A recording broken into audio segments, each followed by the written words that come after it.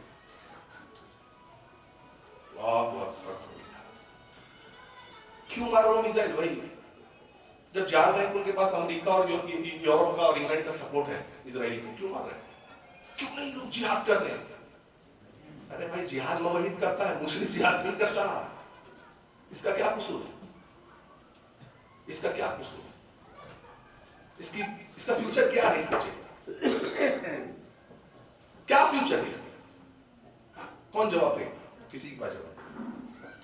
صرف ملک سلمان ایسا، اب آپ بولیں گے دیکھیے سعودیہ کے سپورٹر، نہیں، ہم سعودیہ کے سپورٹر نہیں ہیں، ہم حق کے سپورٹر ہیں۔ جو اچھا ہے، جو برا ہے سو برا ہے۔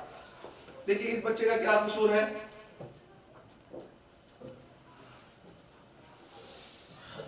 کیا ہے یہ بھائی؟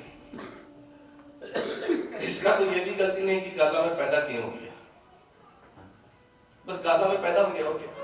دیکھیے ماں کے دل، اس کی ماں سے پوچھے ذرا، ماں نیچے بیٹھی ہوئی ہے، پوچھے ذرا ان کے کلیجے سے پوچھئے، واللہ شاید کتنی مائیں ایسی ہوں گی جو دیکھ کر کے اپنے بچے کو مر جائیں گے۔ کیا ہے اس کا علاج؟ اب دیکھیے، یہ دیکھیے، یہ 1945 کے قبل ورلڈ میپ آپ دیکھیں گے، بیفور 1945 ورلڈ میپ پر اسرائیل ہے ہی نہیں۔ 1945 کے بعد یو این او نے 1947 میں یہ جو وائٹ آپ دیکھ رہے ہیں یہ اسرائیل ہے، اور گرین جو دیکھیں فلسطینیوں کی زمین۔ 1947 میں یو این پلان آیا، اسرائیل کو کچھ زمین ملی۔ اب یہ لوگ بمبارڈ کرنے لگے، لڑنے لگے۔ 1949 سے 1967 میں دیکھیے کتنا فرق آ گیا ہے، دیکھیے ذرا، اور آج کے حالات کو دیکھ لیجیے کتنا ہے۔ نہیں بچا ان کے پاس کوئی زمین، کچھ نہیں ان کے پاس۔ ہاں ان کے پاس ایک چیز ہے، ان کے پاس ایمان ہے، اللہ اکبر، جو شاید میرے اور آپ کے پاس نہیں ہے، ویسا ایمان نہیں۔ آپ دیکھیے سب کچھ ہو گیا، اس بچے کو دیکھیں، اللہ اکبر، ایمان تازہ کر دے گا، اللہ کی قسم، چھوٹا بچہ ایمان تازہ کر دے گا۔ ملبہ کا ڈھیر ہے، شاید ماں باپ ملبے میں دب گئے ہوں، شاید اس کا بھائی بھی ملبے میں دب گیا ہوگا، شاید مسکرا رہا ہے، اللہ اکبر، توفیق اللہ دے رہا مسکرانے کی۔ عجیب بات ہے، اور یہ کیسے لوگ ہیں الحمدللہ، ان کو دیکھیے ملبے کا ڈھیر ہے، نماز نہیں چھوٹ رہی۔ اللہ اکبر، ابھی شیخ نے کہا نماز، الصلاۃ، نماز نہیں چھوٹ رہی۔ آج میرا آپ کا دکان ہے، کاروبار ہے، جاب ہے، سب سے پہلی چیز نماز چھوٹ جائے گی۔ اس امام سے ہم بات کریں گے کہ بھائی ہمیں فلسطین چاہیے، ہمیں غزہ چاہیے، اے اللہ غزہ کے مسلمانوں کی مدد کر۔ 2 بجے رات تک فیس بک پر اسٹیٹس لگے، 2 بجے رات تک، واللہ ہی کہتا، جذبات ہے لیکن جذباتی ہیں آپ، لیکن فجر کی نماز کے لیے نہیں اٹھیں گے۔ تب آپ صرف دنیا کو دکھا رہے ہیں اور ایک سوشل میڈیا کے لائف میں جی رہے ہیں جہاں پر اپنے آپ کو صرف سنتاونا دی جاتی ہے۔